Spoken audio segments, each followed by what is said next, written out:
Hoje nós vamos conversar com a bióloga que tem seu pós-doutorado na área de análise de particulados no pulmão humano. Agora faz um novo projeto para o doutorado, falando sobre nanopartículas ligadas ao pó preto, né? E eu gostaria, Yara, então, que você nos falasse um pouco sobre esse projeto, né?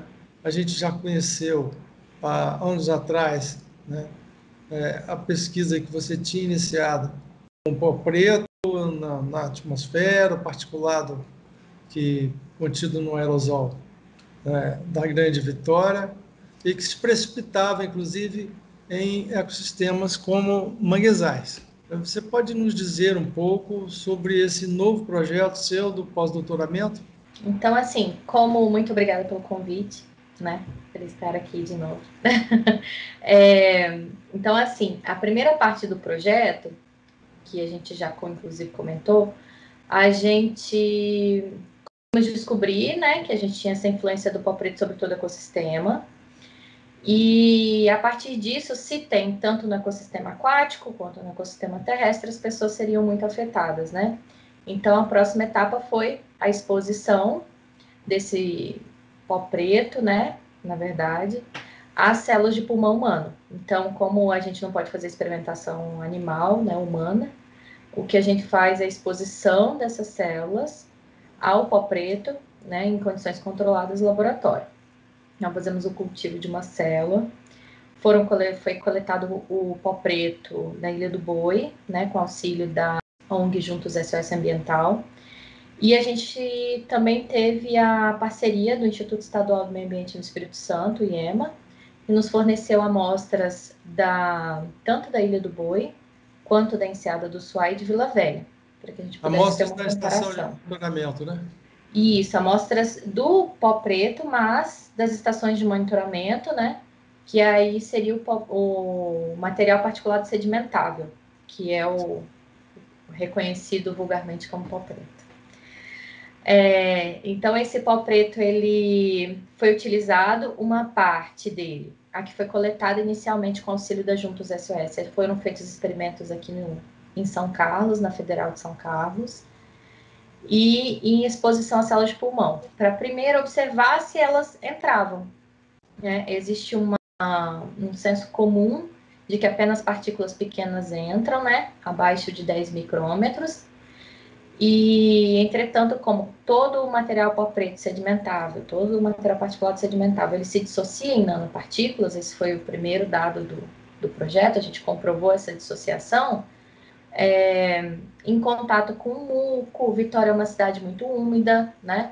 Então, provavelmente isso dissocia em nanopartículas ainda no nariz, a gente não tem essa informação completa, mas é uma hipótese. Mas em contato com o meio aquoso, esse material particulado se dissocia em nano, podendo internalizar, entrar dentro das células de forma muito fácil, né? Inclusive através da membrana.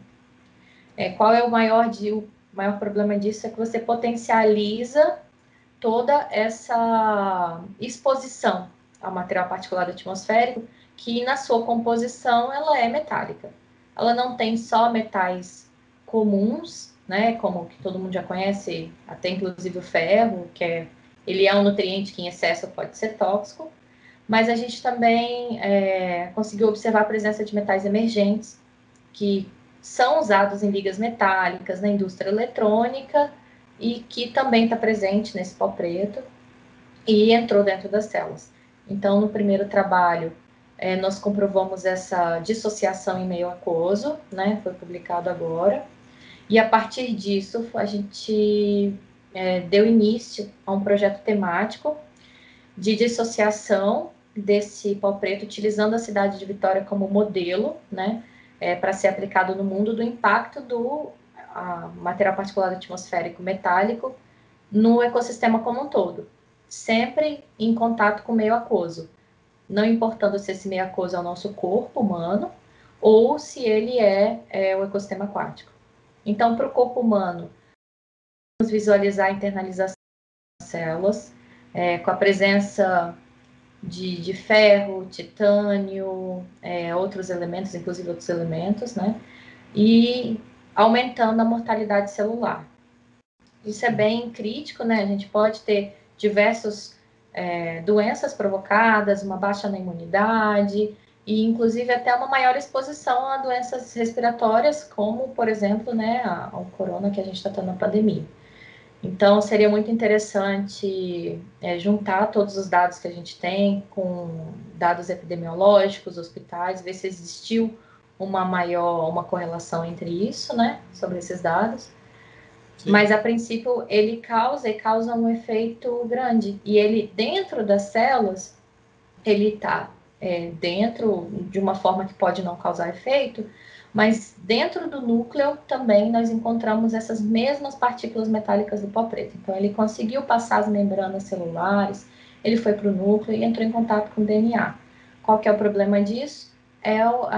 O maior problema é ocasionar câncer, né? É quando a gente realmente tem, que é a segunda, o encaminhamento desse projeto, né? Então, Sim. A gente vai tentar agora provar que ele, dentro do núcleo, ele pode causar o câncer, uma vez dentro do núcleo, né? E quantificar quanto que entra dentro do núcleo.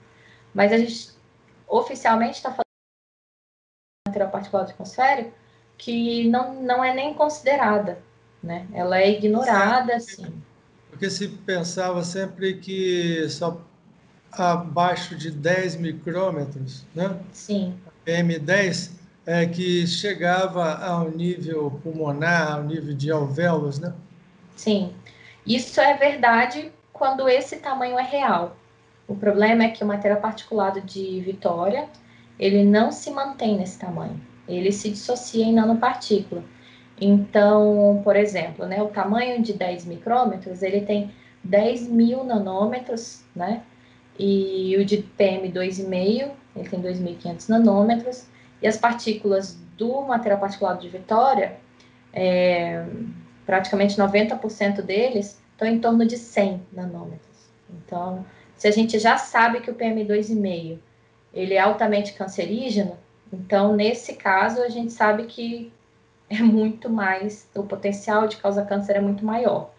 Então, nessas condições, o que a gente sugere é que deva ser sempre monitorado, sempre estruturado, de forma a analisar, uma análise prévia.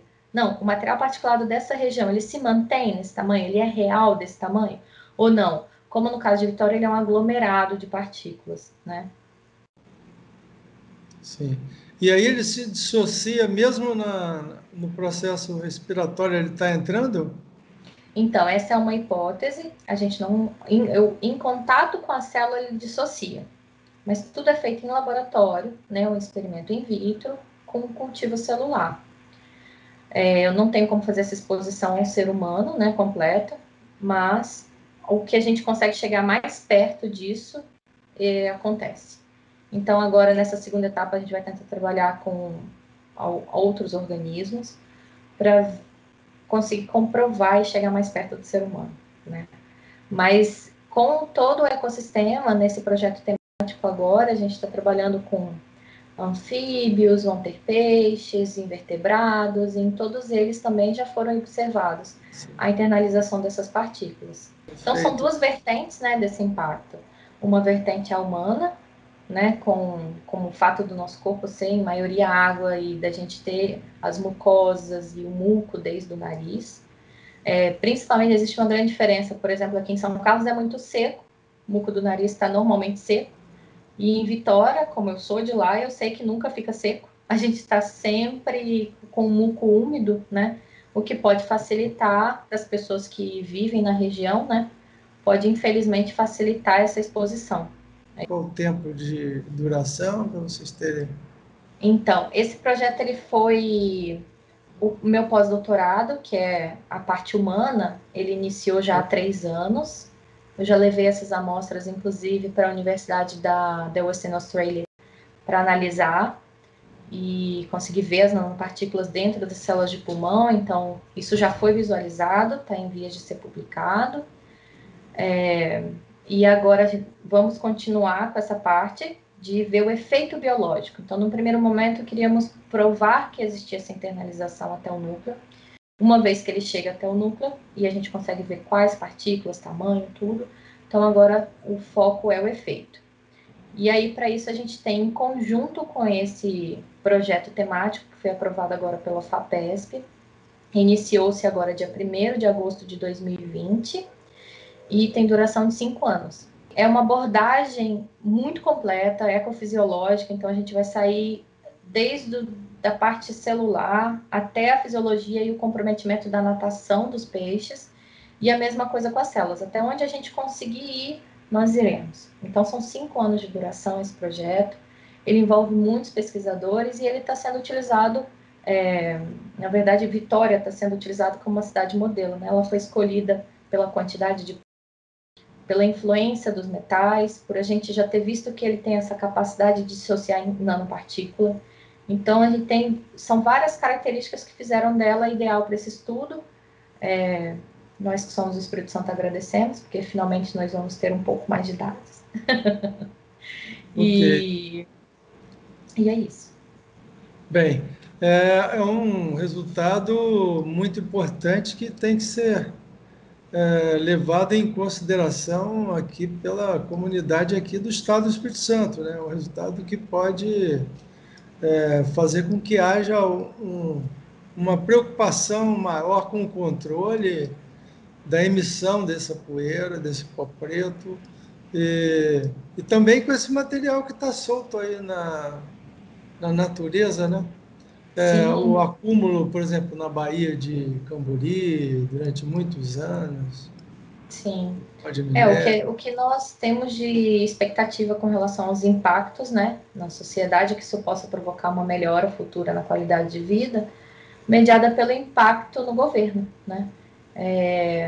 Que a gente consiga, então, produzir dados suficientes para que os órgãos ambientais tenham um embasamento, né, técnico-científico, para uma normativa mais restrita. Certo. O IEMA já participa, então, com vocês de uma certa forma, né? Sim, nós fizemos essa Colaborando. colaboração, isso, com as amostras, né? Foi submetido o ofício com o auxílio da Juntos SOS Ambiental, e eles estavam juntos com o meu projeto de pós-doutorado, e faremos a mesma coisa agora com o aumento da extensão desse projeto, né? De 5 Entendi. anos agora. Então, vai ser muito importante que eles estejam juntos. Afinal de contas, são eles que têm o poder depois de transformar esses dados em algo positivo para a sociedade. Ok, Yara, eu agradeço mais uma vez a sua participação na TV Ambiental, né, dando informações muito importantes de um projeto que é muito importante e deve ser levado a sério pelas autoridades ambientais e de saúde do Estado do Espírito Santo, para uma discussão bem ampla, né? Logo após que você tenha a publicação desse material, ou até iniciar agora, né? Uhum. Acho que é o momento. Um já está publicado, né? Depois você pode disponibilizar também. E assim que os demais forem publicados com a parte humana também, será disponibilizado. Ok, muito obrigado, Yara, mais uma vez. Obrigada. Sucesso.